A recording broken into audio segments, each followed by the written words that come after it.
how do you think actors can get better when they have to now go on a show like this, or they have to be on stage and there's no script? You really need to focus on the other person. The more you can do that, the better. The less you focus on yourself and how perfect your speech is, then the better you'll be, because you're really looking into, oh, what are they going to say, and then vibing off of that. And I know that sounds very, okay, but what do I tangibly do?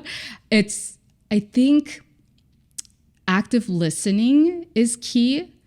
So when it comes to active listening, you want to, whatever they say, you want to, number one, if you can, ask questions. That's the best way, right? Because you just revert it back to them. But number two, adding on to and acknowledging what they just said. And this is a good way to avoid filler words as well, is that if they said, I just went to London over this weekend, you could say, oh, London, that sounds amazing. And that's almost a filler in of itself. You're acknowledging what they're saying. Okay, London, that's so amazing. And then it's easier for you to then connect. It gives you time for you to connect to something else. You know what? I always wanted to visit London. How was it? So now I'm asking a question back to the person. And so I like to think of it as a communication process. Even when you look at Jimmy Kimmel or one of those talk show hosts, you see the celebrity who does the best, they ask questions back. They're not just answering it. They're usually asking questions back, or they're riffing off of whatever they say and they add on to whatever they say. So it's a lot of that. And again, it's practice, because even talking like this, that you have to practice. That's why extroverts, they're really good at talking to people, not because they have any magical skill. It's just because they practice. They have done it so many times. For me, that has become a lot easier. I think the editing part of my brain has helped a lot, because I have edited, which is interesting. Like, not many people get this experience, I guess. I've watched thousands of hours of people speak on camera. And then my job is to go through and trim everything. Right. And then sometimes it's really funny, Tina. Like, sometimes I'm trying to like edit people in real life. That's so bad, but okay. Yeah, it's like as they're speaking, I'm like, no. I wish you hadn't said this. Or, no, with you, no. That's great though. That's amazing. Yeah, it's really funny, because like sometimes, like, I would sit on the computer, and like I don't do that as much now, but I would have days that I have to sit on the computer for like 10 to 12 hours to just edit like a full like 2.5 hour interview. And all I'm doing is like trimming everything, trimming, and like synthesizing and like making sentences like match. Right. And then I want to do that to people in real life. That makes sense, but that's a good skill to have, because for those, I'm naturally an inductive thinker. So what does that mean? Inductive is when you start, you have a starting point, and then there's the goal of the conclusion of a story, let's say.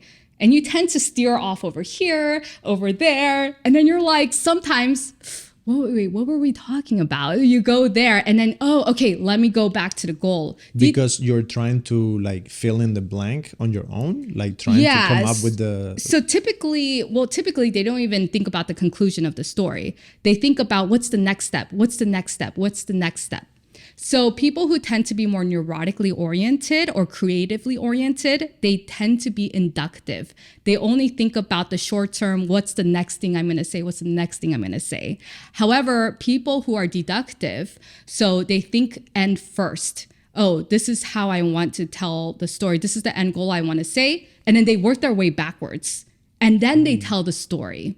So in a way, they already told the story in their head before they told the story. And that's the best way somebody can communicate very effectively and clearly and to the point, typically because they're deductive naturally.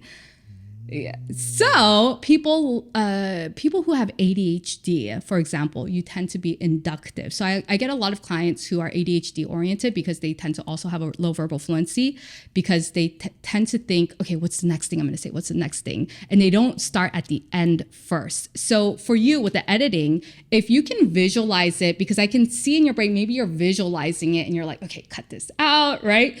if you can visualize the end of your conversation first, or the end of the point you're making, even if it's a 10-second point, if you can always think about it that way, maybe visually see it in your head, it's easier for you to have a straight communication process instead of veering off into different places, if that makes sense. It makes a lot of sense. Just I'm trying to analyze myself, and I think I go back and forth depending on the settings. Right. Sometimes if I'm telling a story 100% deductive, I can walk you through that structure, and I know that I'm choosing only the pieces that you need to know with the peaks and valleys necessary to keep you excited, and then give you the ending. Yes.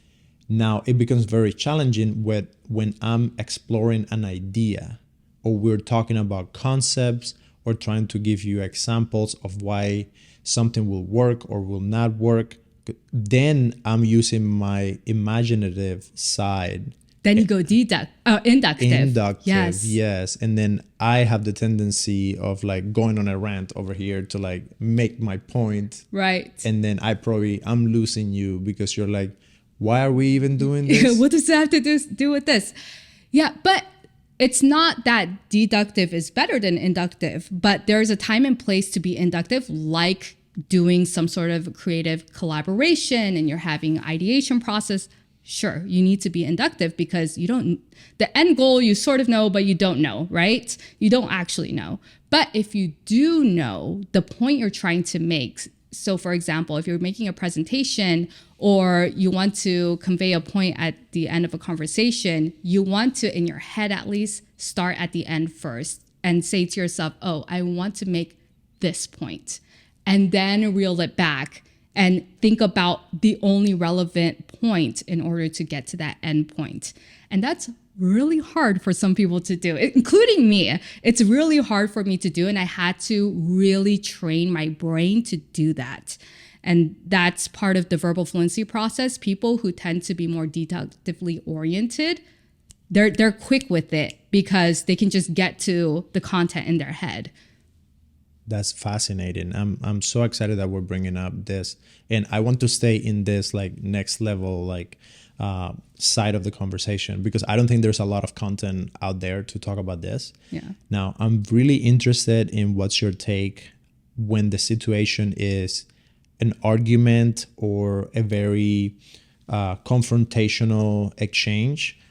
In my case, for my line of work, a lot of the time we are testing ideas. So we need to get a project done. We need to decide what is the best way of doing it. We have to take into account like multiple factors. There is pre-production, production, post-production. We're going to have the talent here. We only have this amount of time with them. So every single little detail of how we go about filming and editing and finishing the project has high stakes, where if you're off by like 2 hours, the whole thing like falls to the ground. So a lot of the times I'm trying to get the best way to go, but you need to either convince other people that the way that I'm thinking or pitching is the best way, while at the same time I need to be taking information from them to inform whatever that process is going to be, because maybe I'm wrong. But then the challenge is sometimes I think that I'm right and I want to prove it, but I get into this typical. Yes, like I'm a very type A person, and I'm trying to so how do we handle that?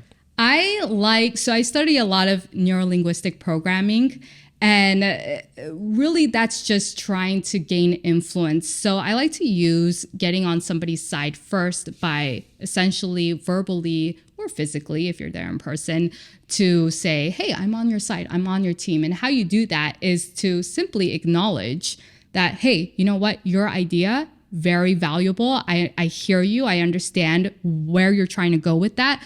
But I just feel like if I said that and then I'm coming with the but, is like... It's not a but. Well, key is don't say but. You can say and. It's a yes and. And I do think that we should consider your point. So at the end, don't use the but. Yeah, because the but is...